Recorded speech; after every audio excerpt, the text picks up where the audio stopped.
नमस्कार. आम्ही संकल्प फाउंडेशनच्या वतीने आपल्या सर्वांचे पुनश्च एकदा स्वागत करतो. आमच्या एनजीओ विषयी एक 2 मिनिटात इंट्रोडक्शन देतो आणि आजच्या कार्यक्रमाला सुरुवात करतो. हो मग आमचं हे अ, ऑनलाईन झूम मीटिंग आहे सुरू. संकल्प फाउंडेशन गेले 10 वर्ष महाराष्ट्रातल्या वेगवेगळ्या भागात ऑनलाईन आणि ऑफलाईन दोन्ही माध्यमातून कार्यरत आहे. आमचं सर्वात जास्त काम हे ग्राम विकास, पर्यावरण, शिक्षण, आरोग्य यासोबत महिला सबलीकरण यावर आहे. आमचं एनजीओ गेले 10 वर्षापासून महाराष्ट्रातल्या विविध क्षेत्रात कार्यरत आहे. आमचं मुख्य तत्व हे महात्मा गांधीजींचं खेड्याकडे चला आणि स्वामी विवेकानंद आणि रामकृष्ण परमहंसांचं शिवभावे जीवसेवा या तत्वाने आमचं एनजीओ कार्यरत आहे. आमच्या एनजीओची एक छोटीशी व्हिडिओ क्लिप मी त्या शेअर करते.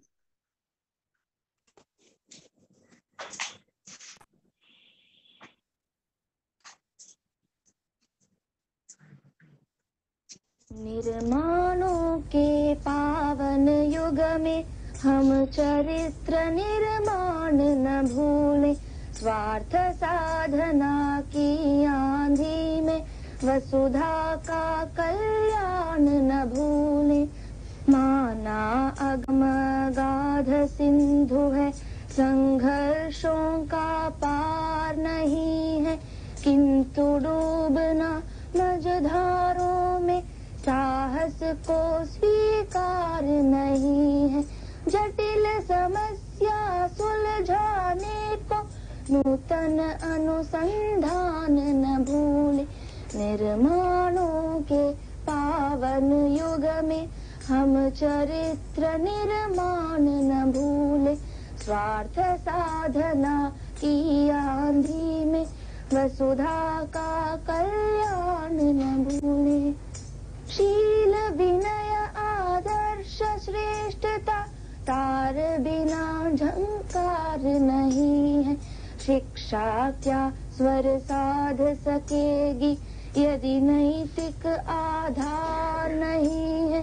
कीर्ति कौमुदी की गरिमा में संस्कृति का सम्मान न भूले।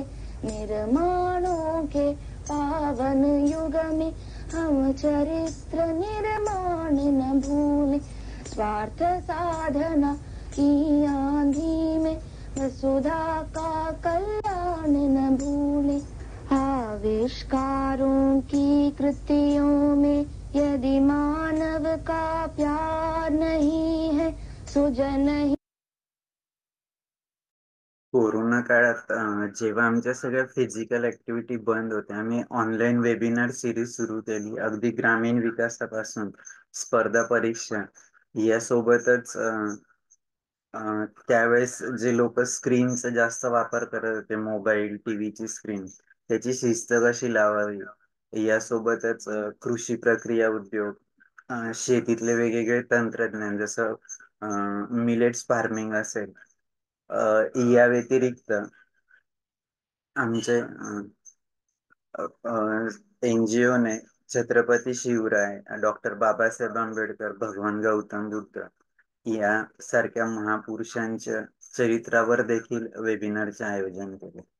मी जास्त वेळ न घेता आज आपण ज्या वेबिनार साठी जमले आहोत संवाद सारखी त्याविषयी थोडक्यात माहिती देतो आणि आपण त्यानंतर या कार्यक्रमाला सुरुवात करूया. संवाद सारखी सुरू करण्याचा मुख्य उद्देश आहे जे पण स्पेशलाइज व्यक्ती आहेत तर त्यांच्या जीवन प्रवास जाणून घेण्यासाठी आम्ही या वेबिनार सिरीजची सुरुवात केली. हे सुरू करण्यापूर्वी आम्ही बऱ्याच तज्ञ लोकांना भेटलो महाराष्ट्रातल्या ऑनलाईन ऑफलाईन आणि त्यांच्याशी चर्चा केल्यानंतर असं ठरलं की आपण एक ऑनलाईन वेबिनार सिरीज सुरू करूया की ज्यात स्पेशलाइज पर्सन त्यांना बोलवून त्यांचा जीवन प्रवास ऐकून घेण्यासाठी ही योजना सुरू करूया ऑनलाईन माध्यमातून. याचा फायदा असा झाला की आम्हाला आतापर्यंत जेवढे पण 79 महानुभाव आले त्यांच्याकडून त्यांचा जीवन प्रवास ऐकायला मिळालं, त्यातनं शिकायला मिळालं आणि ते इतरांपर्यंत पोहोचवण्याची संधी आमच्या NGO ला मिळेल. त्याबद्दल आम्हाला खूप अभिमान आहे. यासोबतच जे स्पेशलाइज किंवा दिव्यांग व्यक्ती आहे तर त्यांच्या जीवन प्रवासात रोजचा संघर्ष असतो. तर तो हा संघर्ष करत असताना त्यांच्यात असलेल्या उणिवा शोधून त्यावर कशी मात करतात यासोबत ते जुळवून कसं घेतात, ते त्यांच्या जीवनाचं बॅलन्सिंग कसं करतात आणि हे सगळं करत असताना ते फक्त स्वतः लढतच नाही, जीवन संघर्ष त्यांचा, पण इतरांसोबत स्पर्धा करून त्यांच्यात देखील पुढे जाण्याचा प्रयत्न करतात. निश्चितच आतापर्यंत जेवढेही महानुभाव इथं आले त्या प्रत्येकाचं कार्य युनिक होतं आणि त्यातनं निश्चितच आम्हाला खूप काही शिकायला मिळालं आणि इतरांपर्यंत पोहोचवायची संधी देखील मिळाली. बहुतेक मॅडमचं कनेक्शन गेलं. मॅडम आवाज येतोय? श्रद्धा मॅडम, हॅलो श्रद्धा मॅम. हा मॅम, हा सर बोला ना. नाही, तुमचं कनेक्शन गेलं ऍक्च्युली होतं मला मध्ये. मे हा बी हा नेटवर्क इश्यूमुळे होत. हा हा तुमचं बहुतेक काल जसं बसलं ते परवा परवा नेटवर्कचा इश्यू नव्हता आला. ती जागेवर जर बसला तर नेटवर्क इश्यू येणार नाही का? काल तिकडे बसला होता ना तर तिथे problem. Just moment. Okay.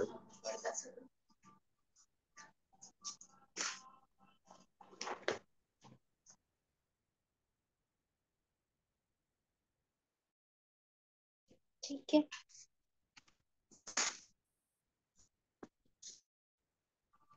Okay, करू सुरू. आता तुमचा व्हिडिओ पण दिसतोय आणि ऑडिओ पण ऐकायला येतोय. Okay okay sir, start. Yes. मी आपल्या आजच्या वक्त्या ऍडव्होकेट श्रद्धा मॅडमचा परिचय करून देण्यासाठी डॉक्टर अनिता मॅडमला विनंती करतो की त्यांनी त्यांचा परिचय करून द्या. धन्यवाद सर. नमस्कार. संकल्प फाउंडेशन सामनेर आयोजित संवाद सारथी या वेब संवाद सत्रातील पुष्प 80 वर आज गुंफले जात आहे. ज्याप्रमाणे जीवनात प्रत्येक गोष्ट महत्वाची असते त्याचप्रमाणे आणि त्यापैकी एक गोष्ट म्हणजे मोटिवेशन. कधी कधी आपण कठीण परिस्थितीचा सामना करताना हतबल होऊन लगेच हार मानतो, पण अशा परिस्थितीमध्ये जर आपल्याला उत्साह निर्माण करणारे काही विचार कानावर पडले तर, किंवा आपल्या वाचनात काही उत्साहपूर्वक विचार आले तर असे हे आपले संवाद सारथी हे वेब संवाद सत्र हे देखील असेच आहे की ज्यातून आपल्या विचारांना, आपल्या आचारांना दिशा मिळते, कलाटणी मिळते, उत्साहवर्धक विचार ऐकून, अनुभव ऐकून. तर असे हे आपले वेब संवाद सत्रातील 80वे पुष्प गुंफण्यासाठी आपल्या अपंगत्वावर मात करत वकिली क्षेत्रामध्ये आपले वेगळे स्थान निर्माण करणाऱ्या रत्नागिरी येथील युवा वकील माननीय ऍडव्होकेट श्रद्धा अनिल लोटनकर मॅडम आज आपल्यास वक्त्या म्हणून लाभलेल्या आहेत. श्रद्धा मॅडम यांचं शिक्षण BA झालेलं आहे. त्यांनी LLB पूर्ण केलेले आहे आणि आता त्या LMM चे शिक्षण मॅडम घेत आहेत.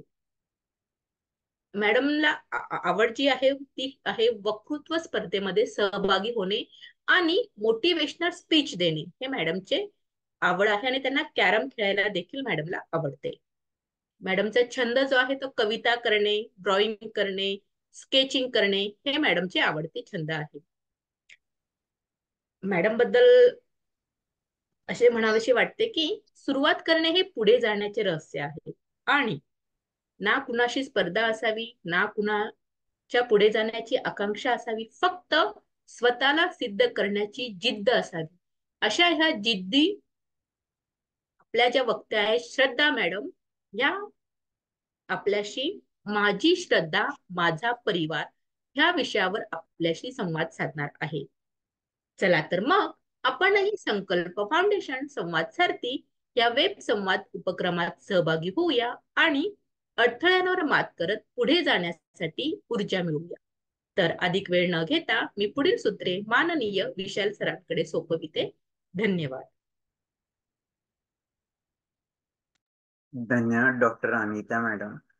मी जास्त वेळ न घेता आपल्या आजच्या वक्त्या ऍडव्होकेट श्रद्धा मॅडमला विनंती करतो की त्यांनी त्यांचा जीवन प्रवास आमच्या सोबत शेअर करा.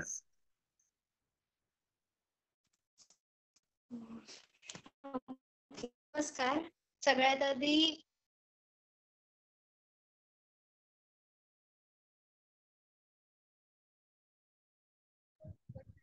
श्रद्धा तुझा व्हिडिओ चालू कर. सगळ्या व्हिडिओ दिसत नाहीये तुझा.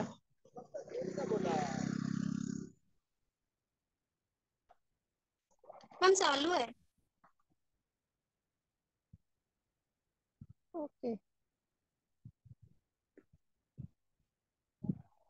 ठीक आहे, सुरू कर.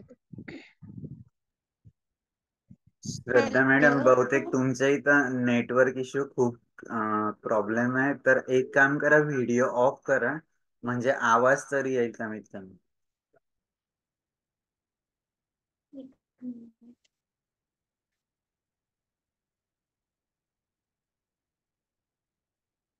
आता बोला मॅडम.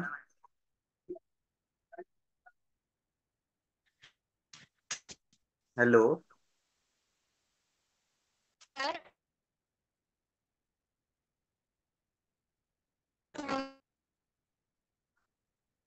हा मॅडम बोला ना.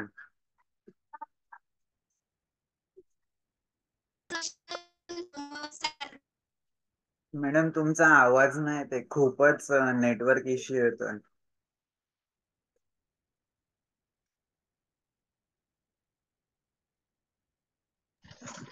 थोडं रेंज असेल तिथे तिथे जा ना तू. सर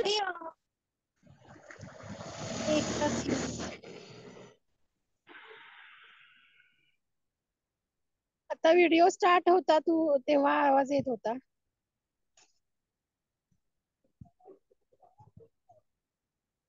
बाबांचा परिवार जॉईन. हा बोला श्रद्धा मॅडम.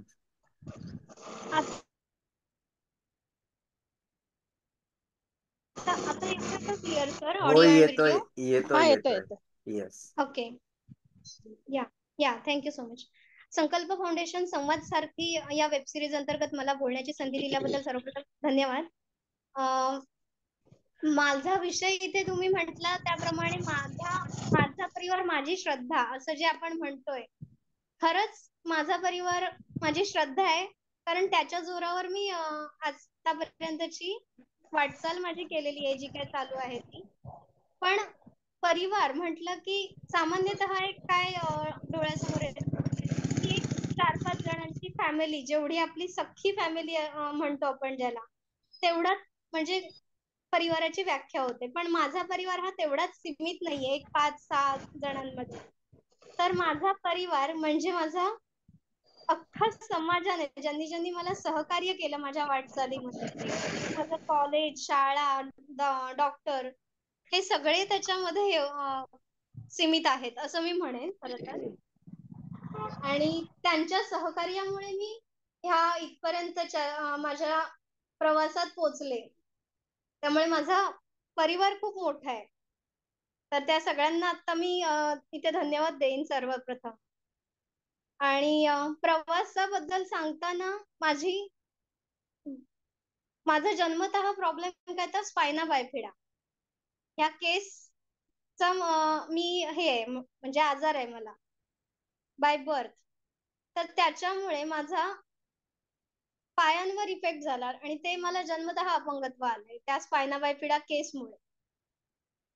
पण आई वडिलांनी त्या गोष्टीला इतकं हे केलं, मला मोटिवेट केलं लहानपणापासून त्या गोष्टीवरनं, की असू दे, पायाने अपंग आहे ना, असू दे, चल पुढे चल, तुला बाकीच्या गोष्टींमध्ये हे कर, प्रावीण्य मिळव. त्यांनी मला बोलण्याचं कॉन्फिडन्स माझ्यामध्ये जागृत केल्यामुळे मी अनेक वक्तृत्व स्पर्धांमध्ये बक्षीस मिळवलं आणि तिथून माझा कॉन्फिडन्स बिल्डअप झाला. आणि त्यानंतर हॅलो हा हॅलो बोला ना मॅडम, बोला बोला, आवाज येतोय क्लिअर. या तर अशी एक एक त्यांनी मला प्रत्येक ह्याला साथ देत गेली, की लोक म्हणत होते अरे ही अपंग मुलगी आहे, ही काय करणार आहे. अशी वाटचाल करत असताना लोकांच्या ह्या प्रश्नांवर आई बाबांचं एकच उत्तर होतं, तिचा मार्ग ती तयार करेल, तिला कुठेही आम्ही अडवणार नाही. आणि त्यांचा सपोर्ट आणि प्लस माझे भाऊ बहीण, माझा मोठा भाऊ आणि माझी मोठी बहीण, ह्यांची जी एक खंबीर साथ होती की नाही तुला हे करायचंय, आम्ही तुझ्या सोबत आहेत, चल, असं करून त्यांनी मला कधीही भित्रेपणा किंवा कुठल्याही गोष्टीला हे न ठेवता सामोरे जा, पाठीमागे प्रॉब्लेम आला तर आम्ही आहोत तुझ्या, हे मला विश्वास दिला, म्हणून मी तितक्या खंबीरपणे उभी राहायला शिकले. तर ती पॉझिटिव्हिटी मला माझ्या भावंडांकडून, माझ्या आई वडिलांकडून मिळाली.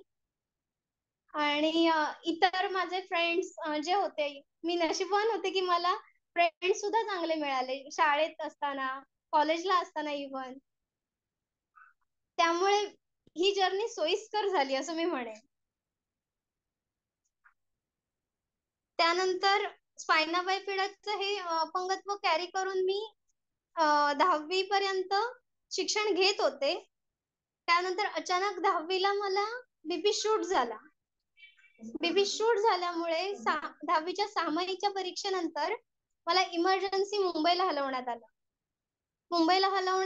आणि तिथे डायग्नोज झालं की हिच्या दोन्ही किडन्या फेल्युअर आहेत. मग आता काय करायचं. त्यावेळेला डॉक्टरांचा सल्ला होता की हिचा बीपी तर खूप हाय आहे, आता काहीच ती स्ट्रेस तिला सहन होणार नाही, प्लस हिची कंडिशन ही खूप क्रिटिकल आहे आत्ताची, तिला हे वर्ष गॅप घ्यायला द्या. पण आई बाबांचा सपोर्ट होता आणि ते बोलले काय करायचं. तर मी एकच वाक्य बोलले त्यावेळेला त्यांना, आता एक्झाम न दिल्याने काय होणार आहे, नावापुढे फेल्युअर लागणार आहे, एक अटेम्प्ट देऊन बघते, ट्राय करून बघते, पुढे जो रिझल्ट लागेल तो मला मान्य आहे. आणि त्यावेळेला माझ्या प्रयत्नांना आई बाबांनी, माझ्या म्हटल्याप्रमाणे भावंडांनी, तिथल्या डॉक्टर्सनी सपोर्ट केला. आई बाबांनी मुंबईत मी 5 महिने ट्रीटमेंट घेत होते, डायलिसिस सुरू होतं 5 महिने, तिथे बुक्स मागवून घेतली रत्नागिरीतून, माझी शाळा रत्नागिरीत होती त्यावेळी, आणि मुंबईला बुक मागवून मी ऑन डायलिसिस असताना बेडवरती पुस्तकं वाचून, मला त्रास झाला, मला कॅपॅसिटी संपली वाचायची, तर आई बाबा तिथे ते रीड करत होते माझ्यासाठी. असं करून तो स्टडी केला त्यावेळेला. आणि इथे 1 महिना एक्झामच्या येऊन मी एक्झाम दिली 10th आणि 75% पास आउट झाले. तर त्यावेळेला एक हे होतं की करून बघूया, कारण त्यावेळेला मी कदाचित मागे आले असते, गॅप घेतली असती, पण ही जर्नी स्टार्ट झाली नसती. आणि मगाशी मॅडम म्हणाले तसं कशाची तरी सुरुवात होण्यासाठी काहीतरी पाऊल टाकणं गरजेचं असतं. तर मी ती सुरुवात आई बाबांच्या आणि दादा दीदीच्या साथीने केली म्हणेन.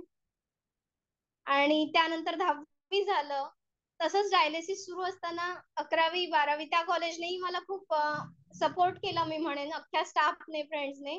आणि 12वीला सुद्धा डायलिसिस आणि हे पेपर असे शेड्यूल काही एकत्र होते, तरी हॉस्पिटलच्या सहकार्याने ते टायमिंग मॅनेज करून पेपर झाला की डायलिसिसला जायचं वगैरे, असं करून 12वीचे सुद्धा पेपर दिले. बाबा माझ्यासाठी अक्षरशः 10वीला सुद्धा आणि 12वीला सुद्धा एक्झाम हॉलच्या बाहेर माझ्यासाठी बीपीचं मशीन घेऊन बसलेले असायचे. का तर हिचा बीपी कधीही ड्रॉप होऊ शकतो, हिला कधीही चक्कर येऊ शकते डायलिसिसमुळे, तर हिला गरजेचं आहे मी इथे थांबणं. आणि ते अक्षरशः 3-3 3.5 तास माझ्यासाठी बाहेर थांबलेले असायचे एक्झाम संपेपर्यंत. आणि प्रत्येक वेळी 1-1 तासाने माझा बीपी घ्यायला लागायचा. तर ते करत होते, जिथे जागा मिळेल परमिशन घेऊन तिथे ते बसायचे आणि ते करायचे तेवढा माझ्यासाठी. आणि 10वी 12वीच नाही, हे आता सुद्धा LLB ची एक्झाम दिली फायनल, त्या एक्झामला सुद्धा बाबा माझ्या एक्झाम हॉलच्या बाहेर थांबलेले होते. ते कंटिन्यूस माझ्या प्रत्येक प्रवासात म्हणतात ना की बॅकबोन आपण ज्याला म्हणतो तसे असतात कायम. त्यामुळे ती गोष्ट एक हे आहे की मी इतरांनाही सांगेन की जर तुम्हाला फॅमिलीची साथ आहे ना, तर बस दुसरं काहीही नाही. मग बाकी काही जग अख्खं म्हणू देत. तुम्हाला तुमच्या माणसांचा सपोर्ट आहे ना, मग पुढे चला. मग कशालाही घाबरू नका तुमच्या कुठल्याच गोष्टींना. त्यानंतर 12वीच्या एक्झामला सुद्धा सेम म्हटल्याप्रमाणे मला 65% मिळाले. त्यानंतर आता मी BA केलं सायकोलॉजी आणि पॉलिटिकल सायन्स मध्ये. तिथेही सपोर्ट छान मिळाला, सगळे टीचर्स छान होते. देन मी BA नंतर LLB केलं आणि आता माझं मास्टर्स चालू आहे, LLM चालू आहे. अशा रीतीने आतापर्यंतचा हा माझा प्रवास चालू आहे. आणि ह्या परिवाराच्या ह्याच्यात आता अजून एक माझा संकल्प फाउंडेशन हा परिवार आज मला मिळाला.